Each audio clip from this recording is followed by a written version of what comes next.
Bonjour à tous et bienvenue dans ce tout nouvel épisode des podcasts de Logan, une série dédiée au monde du numérique. Dans ce nouvel épisode, nous allons traiter d'un sujet très important, très sérieux, comment financer la croissance de son entreprise. Pour en parler aujourd'hui, j'ai la chance de recevoir Joshua Nowakowski. Alors bien évidemment, mesure Covid oblige, nous enregistrons cet épisode à distance. Joshua qui est le CEO de Start to Scale, une société spécialisée dans la recherche de financement bancaire pour les entreprises en croissance. C'est un expert en financement de création d'entreprises, de l'innovation, de la croissance. Joshua, bonjour. Bonjour Logan. Est-ce que tu peux nous en dire un petit peu plus ?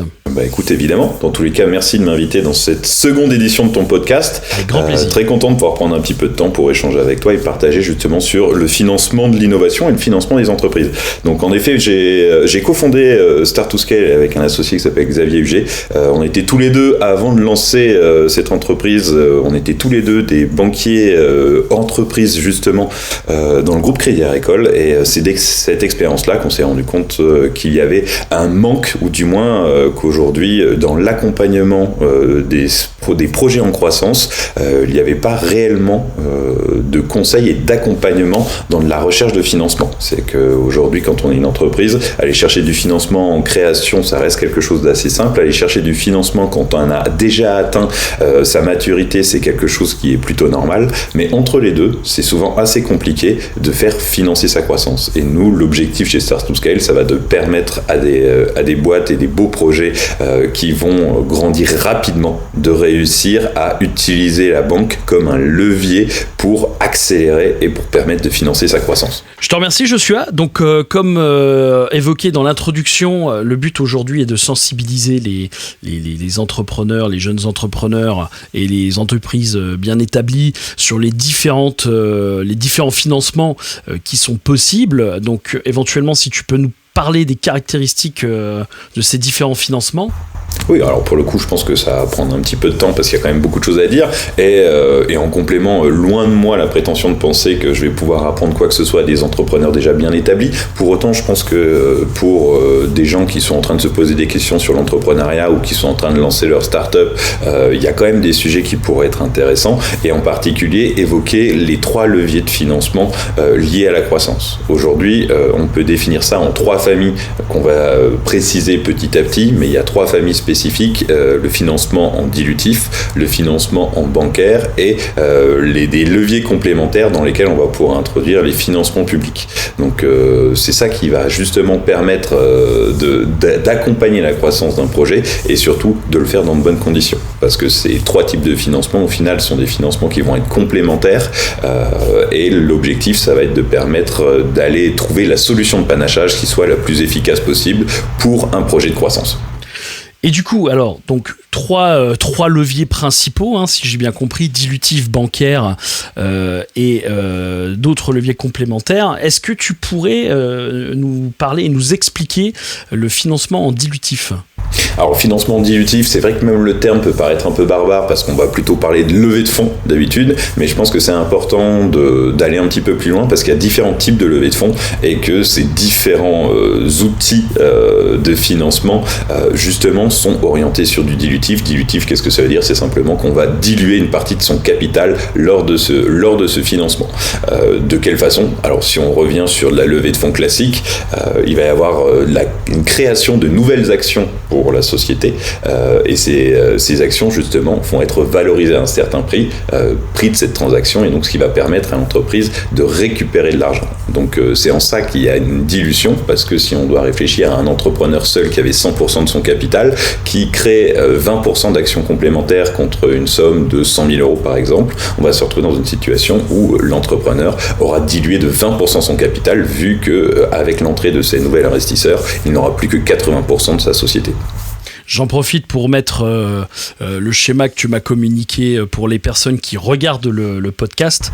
Pour ceux qui l'écoutent uniquement en audio, je vous invite à aller sur YouTube pour découvrir un visuel qui sera beaucoup plus parlant, notamment pour les personnes qui auraient un peu plus de difficulté de comprendre les différents termes techniques.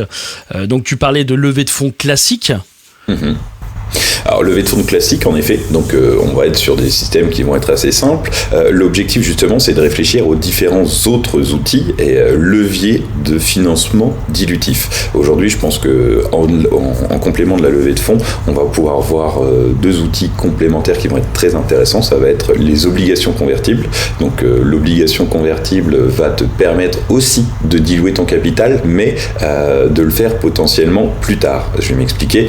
L'obligation convertible, c'est avant tout une obligation, donc ça veut dire que c'est une créance de la société.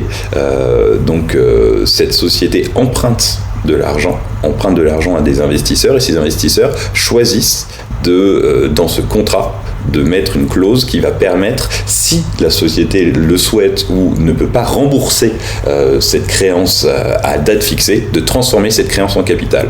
Donc là, en gros, une entreprise va pouvoir emprunter de l'argent à un investisseur et au bout d'1 ou 2 ans, choisir soit de rembourser cette somme, soit de transformer cette somme en capital de la société, et donc, au final, de faire rentrer cet investisseur au capital. Et je pense que ça peut être quelque chose de très intéressant dans 2 cas spécifiques. Je pense qu'une société qui a déjà fait une partie de sa levée de fonds, on va dire de façon classique, peut la compléter avec des obligations convertibles pour limiter sa dilution, en faisant le pari par exemple que ces obligations, s'il doit les rembourser à 24 mois, la société aura déjà réussi à consolider assez de trésorerie pour rembourser cette dette, ou alors justement simplement de permettre à des investisseurs de monter au capital de façon progressive, et donc de ne pas justement trop diluer l'entreprise trop vite. Donc ça, je pense que l'obligation convertible fait partie des sujets qui deviennent de plus en plus démocratisés dans l'univers des levées de fonds en France, mais je pense que ça reste un levier qui est encore trop peu usité, et c'est assez dommage parce que ça reste un mécanisme vraiment intéressant pour des entreprises qui ont justement une forte croissance. Est-ce que les business angels contribuent ? Alors, ça va moins être des business angels. Après, encore une fois, la levée de fonds en obligation convertible, c'est un contrat. Donc, tant qu'on trouve quelqu'un pour contracter, ça peut être fait dans un cadre assez large. Les business angels ont plus l'habitude d'investir en levée de fonds plus classique, ou justement en BSR, et je te remercie d'en parler. BSR, donc des bons de souscription d'actions. Bons de souscription d'actions, qu'est-ce que ça veut dire ? C'est, selon moi, la meilleure façon de lever des fonds lors de sa première levée de fonds. Donc, potentiellement une levée en pré-seed ou en seed, on reviendra sur ces termes-là. Je pense que ça peut être très intéressant parce que cette levée en BSA va être faite de façon très rapide et surtout sans avoir besoin de fixer la valorisation de l'entreprise tout de suite. Cette valorisation, aujourd'hui, elle va être très importante dans les futures levées de fonds parce que, par exemple, si un entrepreneur, lors de sa première levée, reprenons cet exemple de l'entrepreneur qui a 100% de son capital et qui souhaite lever 100 000 euros, si aujourd'hui il le fait en BSAR, ces 100 000 euros, l'investisseur va lui donner, enfin pas lui donner, mais du moins va les donner à l'entreprise, et par contre, il ne sera intégré au capital que lors d'un futur événement qui est normalement une levée de fonds plus conséquente. Donc, si cet entrepreneur, après cette levée de fonds de 100 000 euros, qui pour l'instant n'a pas été intégré au capital, souhaite justement compléter cette levée en allant chercher 500 000 euros complémentaires, ce sera à ce moment-là que l'investisseur de cette première levée va monter au capital avec les nouveaux investisseurs. Donc de façon plus simple, le BSA, ça peut être considéré comme une pré-levée qui va venir s'intégrer à une plus grosse levée dans un second temps. Donc selon moi, c'est une des façons les plus simples de faire financer son projet, surtout en initial. Donc ces BSAR vont être un très bon moyen justement d'aller chercher de l'argent rapidement, parce que là aussi, on est sur un simple contrat. Il n'y a pas, comme dans une levée de fonds classique, cette tonne de documents à remplir et au final d'avoir besoin d'un suivi très complet de la part d'un avocat, là où en BSAR, il y a plusieurs entreprises, je peux en citer une avec qui on travaille qui s'appelle Blockpulse par exemple, qui est capable justement de traiter de façon complètement dématérialisée cette levée de fonds en BSAR. Et tu as évoqué tout à l'heure le pré-seed et le seed. Est-ce que tu peux juste nous expliquer ce terme ? Donc oui, bonne question. En effet, je pense qu'il y a quand même un certain nombre de termes barbares dans l'écosystème innovation et la plupart sont liés à la levée de fonds. Et quand j'utilise des termes comme seed ou pré-seed, au final, ça va être avant tout des termes qui vont permettre de savoir où se situe la levée de fonds par rapport à la maturité du projet. Si on parle de pré-seed, on va être sur une petite levée de fonds qui va être à la création même du projet. ou du moins avant que la société ait vraiment commence à faire du chiffre d'affaires, on est sur des montants qui vont être au final assez limités. Souvent en moyenne on va être entre 15 et 250 000 euros. D'ailleurs, si je ne me trompe pas, je sais que tu vas partager une roadmap justement des financements dilutifs à tes auditeurs, ce qui leur permettra d'y voir un tout petit peu plus clair. Maintenant, là-dessus, Précide et Seed vont être les 2 premières levées de fonds avant que l'entreprise ait vraiment atteint un modèle qui va être scalable. Donc en gros, ces levées de fonds vont être des levées risquées. Les investisseurs qui vont choisir d'investir très tôt dans une entreprise, dans une start-up, sont des investisseurs qui sont prêts à prendre du risque. Donc ça va être des levées risquées, et ce qui explique justement le montant limité de ces levées de fonds. Pour autant, ces levées sont essentielles parce qu'elles vont permettre d'accélérer le modèle, elles vont permettre d'atteindre cette scalabilité et justement permettre une future levée de fonds qu'on va appeler une série A. Donc là, la série A, et là on récupère du discours qui va être du discours très américain, mais la série A va en gros permettre de donner encore une fois une idée du timing de cette levée par rapport aux autres. Donc les levées seed, on va considérer que c'est des levées avant que le projet ait atteint une maturité fonctionnelle suffisante, et après, à partir de là, on va rentrer dans des séries A, B, C, D, E. Vous devez entendre de façon régulière dans la presse spécialisée que cette société a levé en série C ou D. Ça s'entend plus aux États-Unis. J'avoue que des séries D ou E, ça reste assez rare en Europe. Pour autant, il y en a. On peut notamment citer Alan. Et tu as totalement raison. En effet, Alan, je pense que c'est un très bon exemple de boîte française qui a déjà fait plusieurs levées de fonds. Je pense par exemple à sa série C, justement, où il avait levé 50 millions. Et là, il y a de ça quelques jours, il y a une série D pour 185 millions qui viennent d'être annoncées. Donc, on est justement dans cette accélération, même au niveau des montants de levée, ce qui va permettre, je l'espère, à Alan de devenir l'un des acteurs majeurs de l'assurance en Europe. Du moins, c'est l'objectif de cette levée.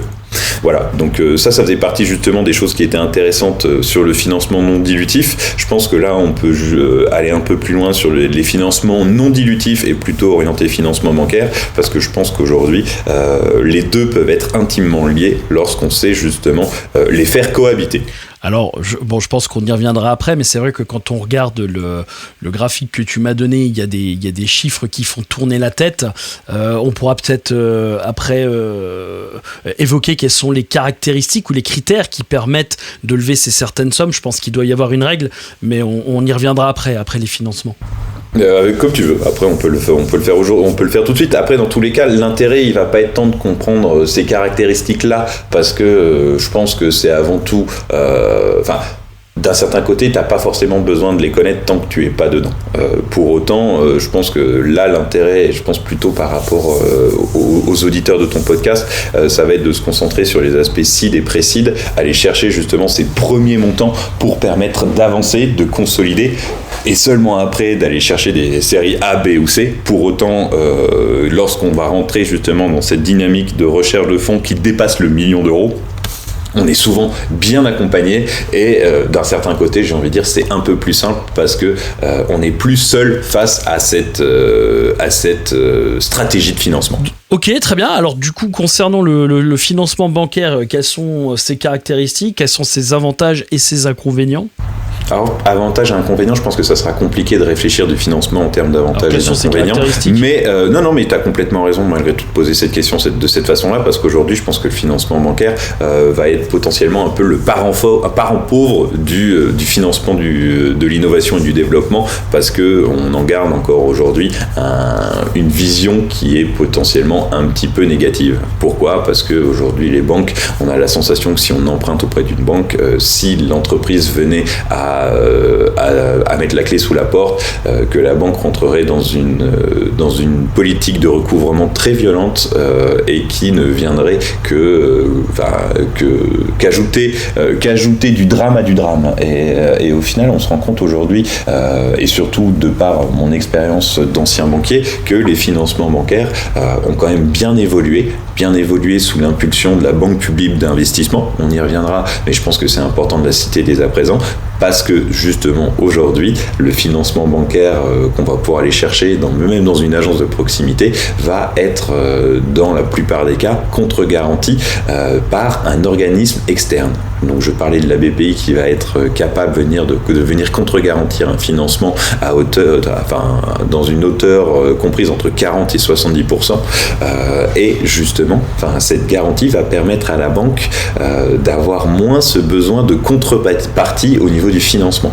Et je pense que ça, c'est quelque chose qui est vraiment essentiel dans la compréhension même du financement bancaire aujourd'hui. Ce financement bancaire, il ne va plus reposer seulement sur le patrimoine de l'entrepreneur, et au final c'est de moins en moins le cas, mais il va reposer sur des contre-garanties externes et potentiellement du patrimoine plutôt de l'entreprise. C'est d'ailleurs pour ça que les banques aujourd'hui demandent de plus en plus régulièrement un nantissement de fonds de commerce, qu'il soit physique ou numérique, et ce qui va permettre justement à la banque d'éviter de demander à l'entrepreneur sa caution personnelle, sachant justement que dans le cas où on prend un financement avec une contre-garantie BPI, la banque ne peut pas aller au-delà d'une quotité en caution personnelle égale à 50% du financement. C'est objectivement rarement le cas. Les banques comprennent aussi l'intérêt qu'elles ont à ne pas demander une caution personnelle de l'entrepreneur trop importante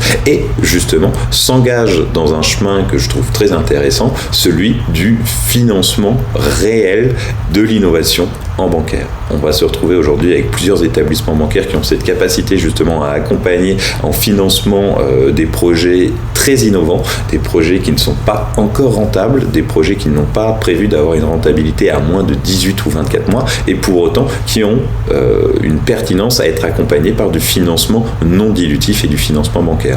Pourquoi ? Parce que justement, lorsqu'une entreprise va lever des fonds, elle va venir consolider ses niveaux de trésorerie qui va lui permettre justement de rembourser un emprunt bancaire nouvellement mis en place. Ce qui peut permettre justement de venir au-delà de la consolidation de ses niveaux de trésorerie, ce qui va lui permettre d'accélérer encore, ayant une poche de financement complémentaire qui va lui permettre d'investir sur des projets ou simplement d'aller plus vite. Et nous, chez Start2Scale aujourd'hui, on est convaincus que dilutif et non dilutif sont très complémentaires, justement parce que le bancaire va permettre de sécuriser une levée de fonds et surtout permettre à un projet d'accélérer encore plus vite et donc d'atteindre la rentabilité et ainsi de pouvoir rembourser ses encours de prêt non plus sur sa trésorerie mais bien sur son chiffre d'affaires. Et ça, c'est quelque chose qui est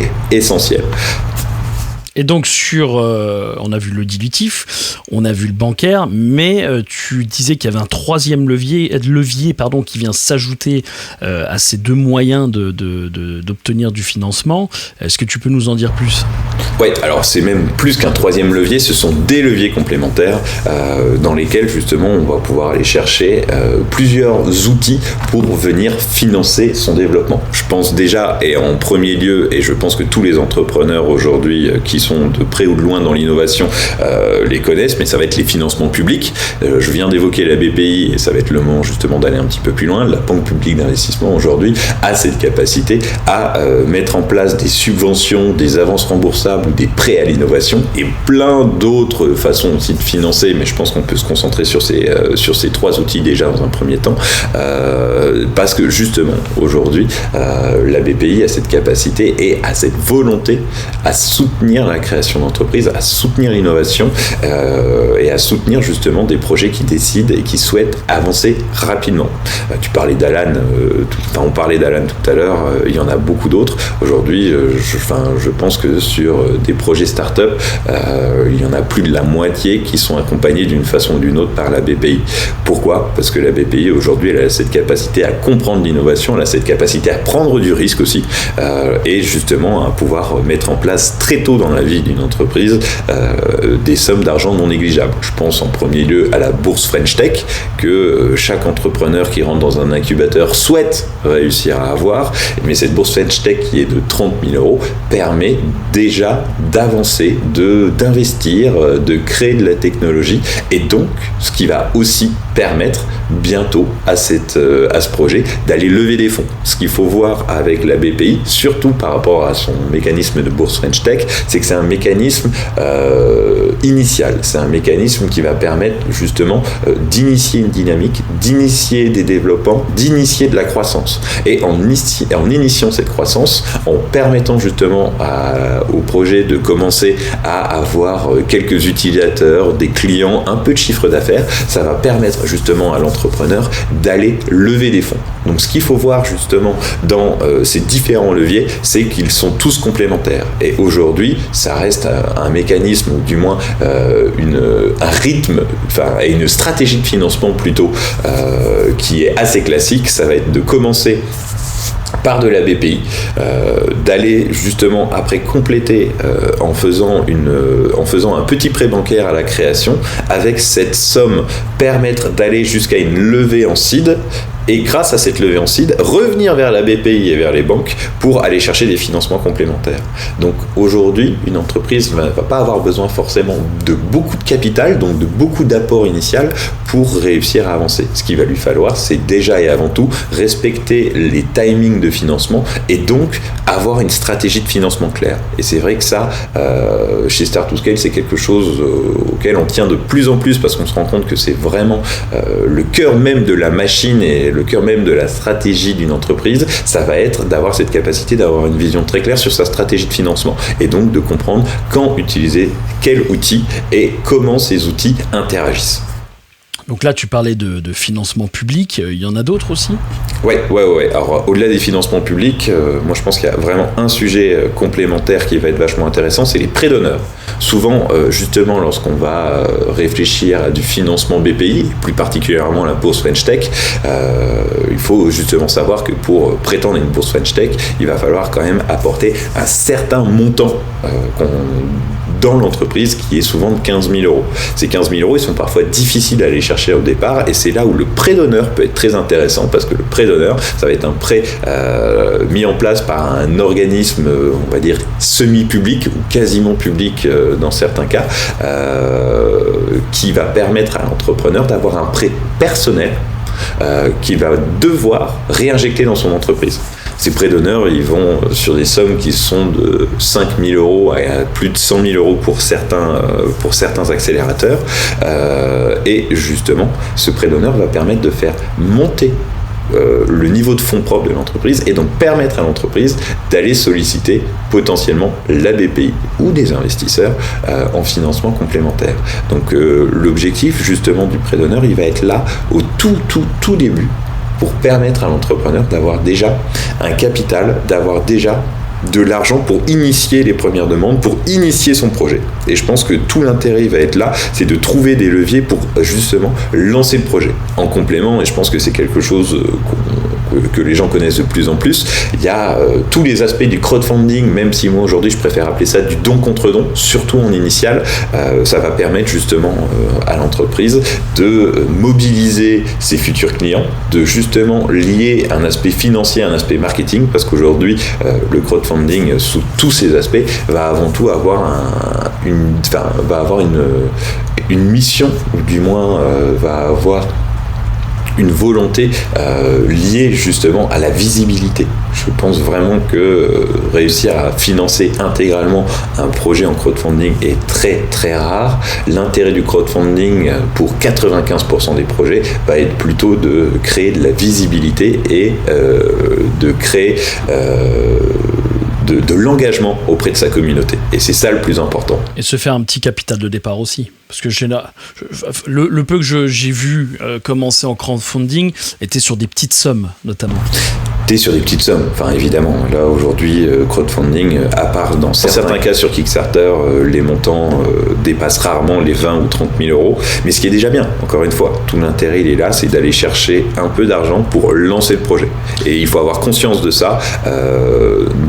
Tous ces leviers ne peuvent pas fonctionner de façon unique. L'intérêt, c'est de les faire fonctionner ensemble et de rejoindre, encore une fois, cette solution de panachage. Ok, très bien. Et du coup, alors, parce que c'est vrai que tu l'évoques, ce qui est parfaitement normal, hein, tu parles de Start to Scale et justement des valeurs fondamentales et les fondements, hein, de Start to Scale. Est-ce que tu peux nous expliquer à quel moment tu interviens justement dans ces besoins en financement, à quel moment tu interviens, comment se déroule un process et à quel moment, je dirais, tu te retires du process de financement? Ouais, ok, très clair. Au final, on peut intervenir quasiment à n'importe quel moment dans la vie d'une entreprise, mais c'est vrai qu'il y a des moments qui sont plus privilégiés que d'autres. Ce qui va être intéressant, c'est justement d'accompagner un entrepreneur sur la durée, mais surtout d'être présent dans la définition même de sa stratégie de financement. Que ce soit un projet en création, dans cette capacité à aller réfléchir les différents montants et les différents leviers en initial. Pour prendre un exemple, un entrepreneur en création, on va pouvoir justement l'accompagner sur un prêt d'honneur, sur un prêt bancaire, sur un financement BPI, de s'arranger pour que les trois cohabitent de façon pertinente pour permettre déjà de faire venir, enfin de consolider les niveaux de trésorerie de la structure pour lui permettre de financer ses développements initiaux. Ça, c'est quelque chose qui va être très intéressant et justement d'avoir cette capacité à travailler sur plusieurs sujets complémentaires. Mais là où nous sommes les plus pertinents aujourd'hui, ça va être dans l'accompagnement qui va être de l'accompagnement post-levée de fonds et justement dans notre capacité à aller structurer une demande de financement non dilutive et plutôt orientée bancaire auprès des banques qui seront les plus susceptibles de financer. Donc là, pour ce faire, chez Start to Scale aujourd'hui, on a cette capacité à monter des dossiers de financement très complets, qui vont permettre justement aux banques d'avancer plus vite dans leurs décisions et dans leur analyse, et donc de permettre justement une négociation qui va être plus simple, plus claire, et surtout beaucoup plus fiable d'une certaine façon, parce que l'un des sujets récurrents pour tout entrepreneur qui à un moment s'est attaqué au financement bancaire, c'est de se rendre compte à quel point c'est laborieux, à quel point ça peut être long, à quel point ça peut être frustrant, parce que les banques aujourd'hui ont un fonctionnement qui est au final assez complexe, ont une gestion des dossiers qui est devenue aussi assez laborieuse, et cela s'explique avant tout par la recrudescence de projets entrepreneuriaux et donc la recrudescence de demandes de financement. Pour autant, aujourd'hui, l'intérêt, il va être de permettre à un entrepreneur, s'il décide de travailler avec nous, de complètement sous-traiter cette démarche et de nous laisser justement traiter ces sujets avec les banques en direct pour permettre de simplifier les échanges et surtout pour permettre d'accéder à un accord de financement aux meilleures conditions. Et d'ailleurs, pour ceux qui regardent le podcast sur YouTube, je me suis permis de mettre des copies d'écran du site internet de Start to Scale, hein, avec notamment tes chiffres, hein, plus de 150 projets accompagnés, plus de 40 millions d'euros de financement bancaire accordé. Je crois qu'on a 45 là, d'ailleurs. Ah, la barre des 45 a été franchie. Est-ce que tu as un pourcentage de taux d'obtention ? Ouais. Alors notre pourcentage de taux d'obtention, forcément, il varie. Mais aujourd'hui, on est arrivé à stabiliser au-delà des 90%, ce qui est, selon nous, quelque chose d'essentiel pour une raison simple, c'est que c'est justement dans notre capacité à sélectionner les dossiers en amont qui va nous permettre justement de réussir à délivrer et à être efficace pour les clients qu'on accompagne. Pour autant, justement, l'intérêt ne va pas être de prendre que des dossiers faciles. Aujourd'hui, on n'a aucune pertinence à prendre des dossiers qui pourraient être traités par des courtiers plus classiques. Nous, justement, dans notre positionnement, qui est un positionnement avant tout d'accompagnement et de conseil, on va aller chercher des dossiers qui correspondent à certains critères nécessaires pour aller chercher du bancaire. Et aujourd'hui, les critères nécessaires pour aller chercher du financement bancaire, ça va pas tant être la rentabilité, mais ça va être un niveau de fonds propres suffisant. Je peux développer, et je pense que ça va être intéressant pour certains, c'est qu'aujourd'hui, ce qui va être vraiment important pour les banques, c'est déjà de pouvoir solliciter une contre-garantie. Pour solliciter une contre-garantie comme celle de la BPI que j'ai évoquée tout à l'heure, la BPI a une règle fondamentale, il faut que l'entreprise ne soit pas considérée comme en difficulté. Si on regarde les textes européens qui définissent le cadre de l'entreprise en difficulté, la chose va être très très simple, c'est lié aux fonds propres de l'entreprise. L'entreprise se doit d'avoir un niveau de fonds propres supérieur à la moitié de son capital social plus ses primes d'émission. Donc en gros, il va falloir que l'entreprise ait un niveau de fonds propres suffisant pour pouvoir permettre à BPI de mettre en place une contre-garantie. Si tu prends un exemple, si tu prends un exemple concret avec des chiffres pour illustrer. On peut prendre un exemple concret avec des chiffres. Par exemple, une société qui a un capital social de 10 000 euros et pas de prime d'émission, il va falloir que ses fonds propres soient supérieurs à 5 000 euros pour permettre de prétendre à un financement, à une contre-garantie BPI. Bon, je pourrais rentrer dans le détail et expliquer que cette notion d'entreprise en difficulté n'existe que lorsque l'entreprise a plus de 3 ans révolus. Pour autant, je pense que le cadre général reste intéressant et c'est justement là où nous, on va devoir intervenir pour faire une sélection qui va être au final assez drastique des dossiers pour justement n'accompagner que des dossiers qui ont une possibilité d'être financé. Pour autant, les dossiers aujourd'hui qu'on ne peut pas accompagner en financement, l'objectif reste de toujours trouver des solutions pour nos clients ou nos prospects et on a la chance aujourd'hui de travailler dans un écosystème avec pas mal de partenaires justement qui partagent notre volonté d'être présent et d'accompagner l'écosystème innovation. Donc c'est là où une entreprise qui n'a pas assez de fonds propres, ça peut justement être le moment de lui conseiller d'aller lever des fonds dilutifs cette fois-ci, ce qui va permettre de faire augmenter son niveau de fonds propres et donc de permettre à nouveau à l'entreprise d'aller chercher du financement bancaire. Et du coup, les fonds propres font partie des indicateurs essentiels. Est-ce qu'il y en a d'autres qui sont importants et pertinents ? Il y en a beaucoup, mais c'est vrai que si on doit réfléchir par rapport à des aspects de financement, aujourd'hui, moi, j'en vois 6.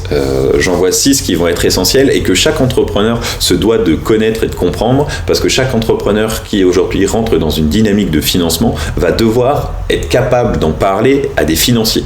Et je pense que, il y en a certains et si on doit commencer par les 2 premiers, donc le chiffre d'affaires et le résultat net, on est sur quelque chose de très simple. C'est en gros la première ligne du compte de résultat et la dernière. Donc tout ce qu'on gagne et au final, tout ce qu'on a réellement gagné.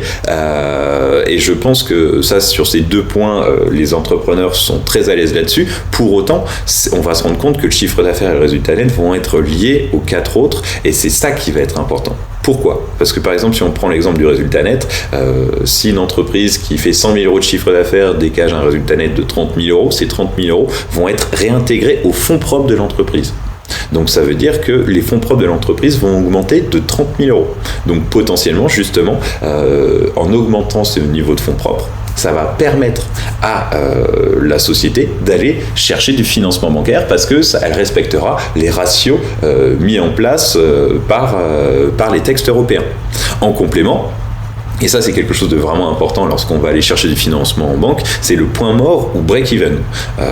2 termes qui veulent dire exactement la même chose. Ce point mort ou break-even, c'est le moment où l'entreprise commence à gagner de l'argent. Et quand je veux dire gagner de l'argent, c'est le moment où l'entreprise commence à être rentable. Et ça c'est quelque chose qui est essentiel à regarder dans l'innovation et surtout essentiel à expliquer pour les banques pour une raison très simple, c'est que les banques vont chercher des projets qui vont tendre rapidement vers la rentabilité. Donc une entreprise et plus particulièrement une start-up se doit de bien comprendre où et quand va arriver son break-even pour permettre justement de rassurer aussi ses partenaires financiers. Simplement, lorsqu'on va aller chercher du financement bancaire, ça pourrait être intéressant de préciser que le break-even de notre projet est peut-être à 12 mois. Donc s'il est à 12 mois, la banque aura tout intérêt à mettre un différé de remboursement de 12 mois et donc de prêter de l'argent à l'entreprise et cette entreprise ne commencera à rembourser la banque que 12 mois plus tard.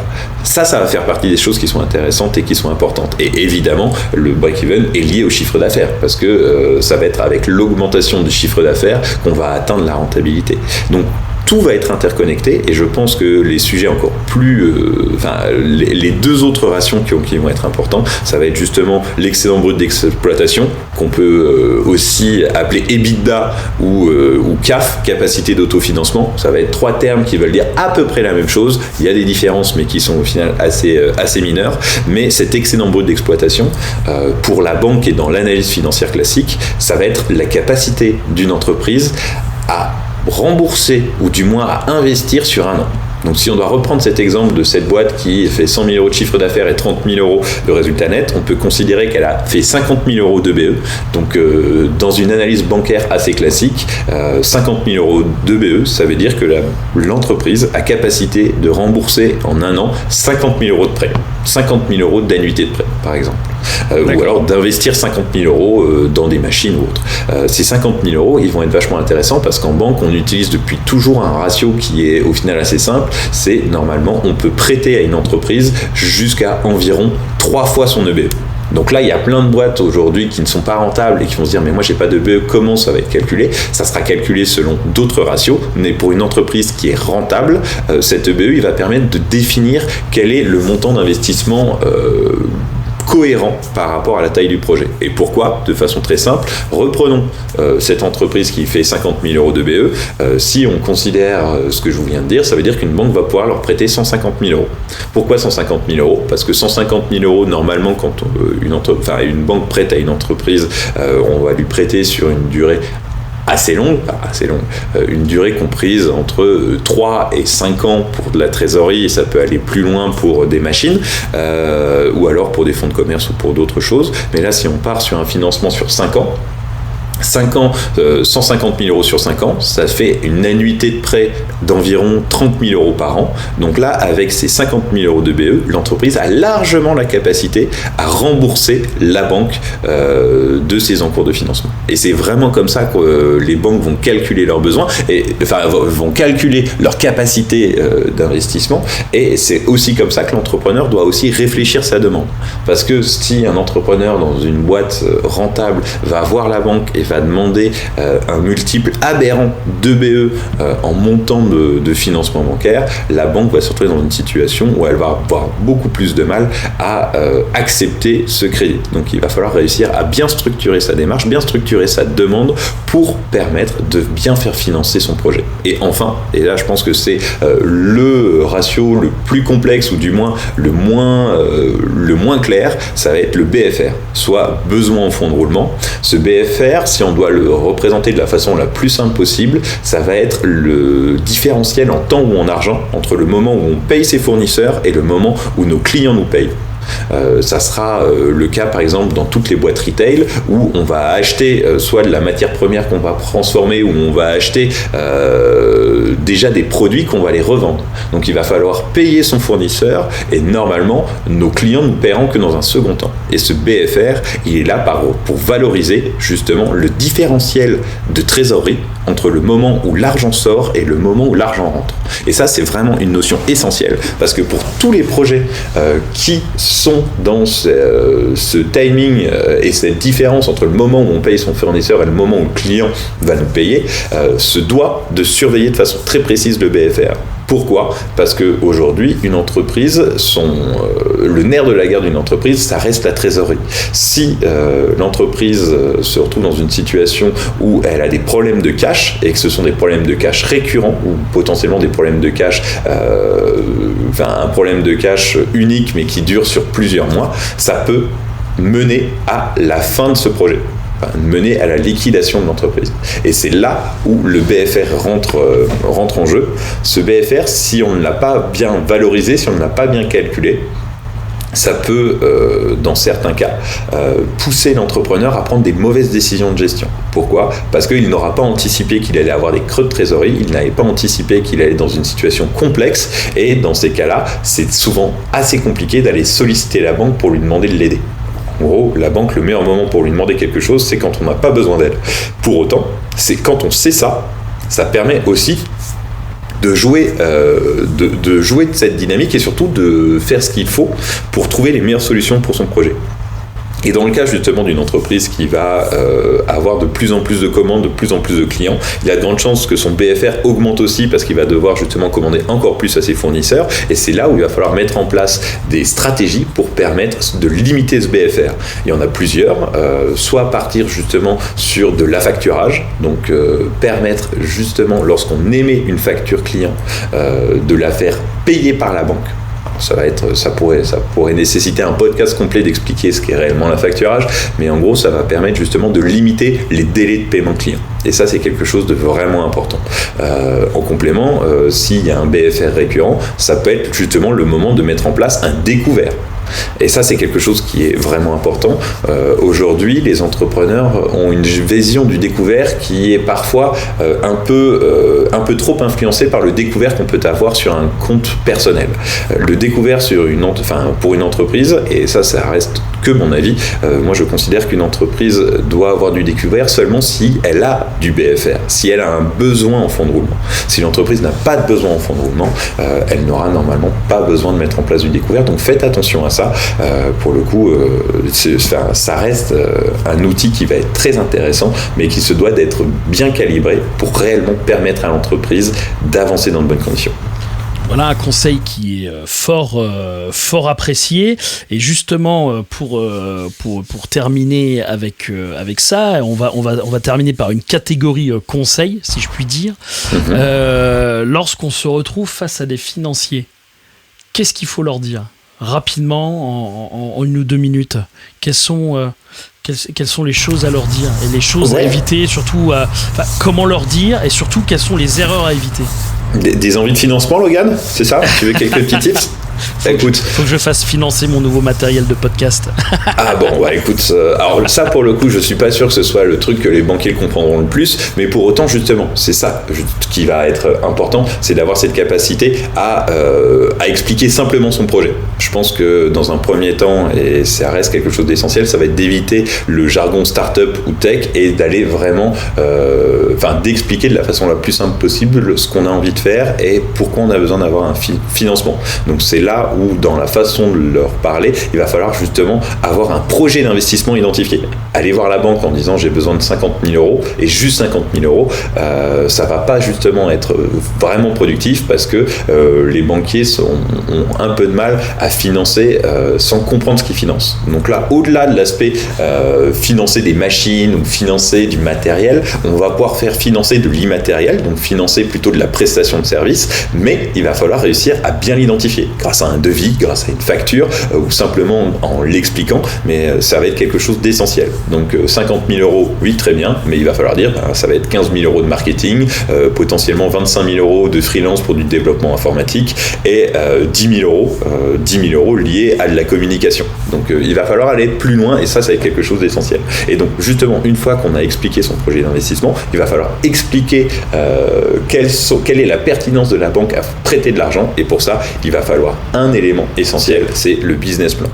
De mon avis, les meilleurs business plans, ça va être des business plans qu'on a fait soi-même sur Excel en prenant le temps de valoriser les clés de calcul de chiffre d'affaires. Qu'est-ce que c'est que les clés de calcul de chiffre d'affaires? De façon très simple, ça va être d'aller plus loin que simplement des données chiffrées et d'arriver à apporter des données quantitatives. Donc ça veut dire par exemple le nombre de clients, le nombre d'abonnements, le nombre de prestations de services. Et c'est ça qui va permettre aux banquiers d'aller plus loin et de comprendre si votre projet et votre demande sont pertinents ou du moins sont logiques par rapport à votre activité. Parce que si on est une boîte et qu'on a prévu de faire 200 millions de chiffre d'affaires en 3 ans, déjà, ça la banque va avoir du mal à le comprendre, mais au-delà, elle va avoir du mal à comprendre si ces 200 millions d'euros de chiffre d'affaires, c'est quelque chose de complètement ubuesque ou quelque chose de potentiellement atteignable. Et pour prendre un exemple potentiellement plus simple, reprenons le cas de notre entrepreneur qui fait 100 000 euros de chiffre d'affaires. S'il vient en banque pour aller demander justement ces 50 000 euros de prêt, ou ces 150 000 euros de prêt plutôt, il va devoir monter un BP et montrer justement que son chiffre d'affaires va continuer à progresser. Les banques ont l'habitude d'accompagner des boîtes qui ont des progressions de chiffre d'affaires qui sont somme toute assez limitées. Dans le cas des startups ou du moins des boîtes innovantes, souvent la croissance est beaucoup plus rapide et dans ces cas-là, un BP qui va faire apparaître ces clés de calcul de chiffre d'affaires va venir aussi permettre de simplifier la compréhension du projet et de la croissance de ce projet. Donc ça va être quelque chose d'essentiel. Et en complément, ce qu'il va falloir aussi faire apparaître dans ce BP, c'est un plan de trésorerie mensuel détaillé sur au moins 36 mois. Pourquoi? Pour une raison très simple. La banque, quand elle va regarder, quand elle va analyser votre demande, la première peur, et au final la seule peur qu'elle aura, ça serait que vous ne remboursiez pas son crédit. Comment ça pourrait arriver? Ça pourrait arriver si à un moment vous n'avez plus la trésorerie pour rembourser votre crédit. Donc le plan de trésorerie mensuel, il va justement venir valider le fait que votre projet reste rentable ou reste justement capable de payer ses échéances mensuelles de crédit. Et c'est ça qui va être vraiment important dans votre capacité à convaincre votre banquier, ça va être de montrer que vous avez la capacité à rembourser cet emprunt. La banque aujourd'hui, elle va vraiment être très très très focalisée sur cet aspect, et je pense que c'est celui qu'il va falloir mettre en avant dans votre document. Et donc justement d'avoir cette capacité à l'amener à comprendre votre projet, connaître votre chiffre, donc les 6 ratios que j'ai évoqués tout à l'heure, et d'avoir cette capacité à bien anticiper sa demande de financement. Pourquoi ? Parce qu'aujourd'hui une demande de financement bancaire, elle va prendre entre 3 et 6 mois. Donc si vous arrivez à la banque alors qu'il vous reste plus qu'un mois de trésorerie devant vous, la banque ne pourra rien faire pour vous. Donc n'oubliez pas d'anticiper, de garder un discours simple et de faire apparaître dans un document et un business plan qui n'a pas besoin d'être compliqué, justement votre capacité de remboursement. Sincèrement, avec ces 3 piliers-là, il y a quand même de grandes chances que vous réussissiez votre négociation avec une banque. Joshua Nowakowski, expert en financement de la croissance. Merci beaucoup pour tous tes précieux conseils. Merci à toi, Logan. Merci pour ton temps aussi, parce qu'on sait que tu es dans un rush pas possible, très, très convoité. Donc merci beaucoup d'avoir pris le temps de nous expliquer au moins clairement les choses. Là, ça permet, moi qui suis vraiment loin de tout ça, qui ai du mal de comprendre tous ces aspects-là, les choses me sont quand même beaucoup plus claires. Donc j'espère que les gens qui nous écoutent aussi comprennent mieux les enjeux et surtout les démarches. De toute façon, toutes les coordonnées sont sur le podcast et en description du podcast, toujours disponible sur YouTube. Donc n'hésitez surtout pas à prendre attache avec Joshua si vous avez des besoins de conseils ou des besoins d'accompagnement. Et donc Joshua, merci beaucoup pour ton temps.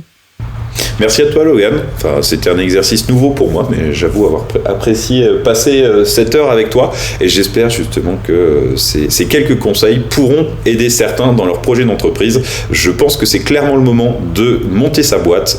L'avenir est aux entrepreneurs. C'est d'ailleurs la tendance avec le confinement qui a permis aux gens de s'émanciper par le télétravail, etc., de s'émanciper. C'est vrai qu'on voit de plus en plus de projets naître, justement de crowdfunding naître aussi sur Internet. Donc voilà, au moins le décor est planté, les financements sont disponibles et la période est propice. Joshua, merci beaucoup. Merci à toi, bonne journée. Merci, bonne journée et merci à tous ceux qui nous écoutent et à très bientôt.